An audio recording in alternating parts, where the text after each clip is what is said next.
Hi everyone, for tonight's nightcap and review. I'm having a water because, as you can tell, I still don't have my voice back fully. It again does not hurt to talk. It just disappeared for some random reason. I don't know why, but it gets better every day. So hopefully I'm fully back to normal soon. The book we're going to be discussing tonight is The Gilded Crown by Marianne Gordon. This is a book I received as an ARC from NetGalley, but of course I'm going to give my honest opinion. These are the tropes. And these are the content warnings. I will say I am giving this book 3.5. We'll definitely discuss that later, but first, what's this book about?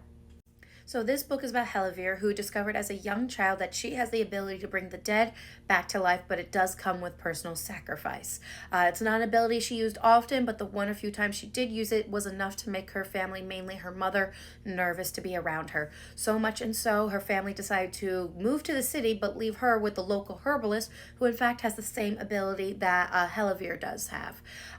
She grows up learning from the herbalist, finding her place doing this, not really utilizing her ability, just living her life, that is, until one day the queen of the kingdom comes knocking on her mentor's door, asking her to heal the princess and heir to the throne who has been unalive due to a poisoning assassination attempt.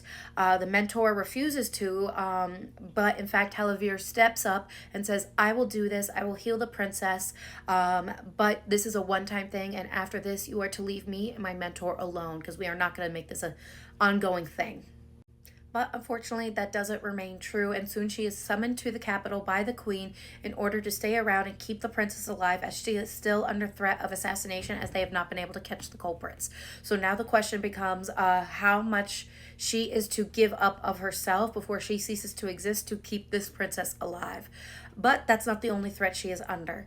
There's a new rising religious order within this capital that wants to do away with people like her who follow the old ways and have these special abilities because they follow the old ways and are in tune with the natural magic of the world. So now she is under constant threat of, or it's a balancing act, I should say, of trying not to lose herself so much by keeping this princess alive and trying to keep her secrets a secret, even though the princess keeps dying and she has to bring her back to stay beneath the purview or notice of this religious order, because they have a dark history and dark past with people like her, and it's not looking good. So what are my thoughts on this book? Again, I am giving it 3.5. I do want to say reading is subjective and not every book is for every reader, and this just may not have been the book for me, but I encourage anyone to give any of these books a try for themselves, because this could be your next 5-star read, and I love that for you. I was really excited for this book. The premise was right up my alley, with a dark romance, political intrigue, sapphic romance with a magical girl who talks and walks with death and brings the dead back to life. Sign me up. I was really excited. But having read the book was just okay. Wasn't great, wasn't bad, it was just lackluster and never got really exciting to read. Not just with the plot, but the romance as well, when it pertained to the female main character, Havela, I think is how you pronounce it, and the princess. In fact, the most excitement I got out of the book was with her brother and his love interest, which really kept me coming back. I was really excited and interested in what was going on there.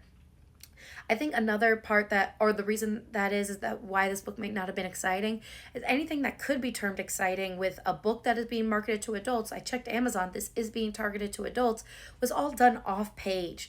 Any violence was really done off page. There's no spice in this book outside of kissing. The spice was all done off page. Unalivings were all done off page. And anything that was done on page that could have been termed exciting, like a loss of a limb, was done with magic and done so cleanly that the person's like, okay, I lost a finger. What's next? Like, they're not in pain. They're not even really lamenting the loss of the limb. And it was just, that happened, let's move on. So even though this is being targeted to adults, I would say because so much has been taken out, your younger YA fans could read this book if they are so inclined to do so, and it would be appropriate for them. Now, that's not to say YA books are not exciting and stimulating and have all that stuff. I'm just saying that because so much was taken out, your young adult, I would say even like 13 or 14-year-old, you know your child best, could read this book and have no issues. But as it's targeted to adults, this is my opinion as an adult, and it was a 3.5. But again, if this sounds like a book you want to try, I encourage you to do it. It will be available July 2nd, so give it a try if it sounds like something you want to try. I hope you love it. It just wasn't the book for me, and I hope everyone has a good night.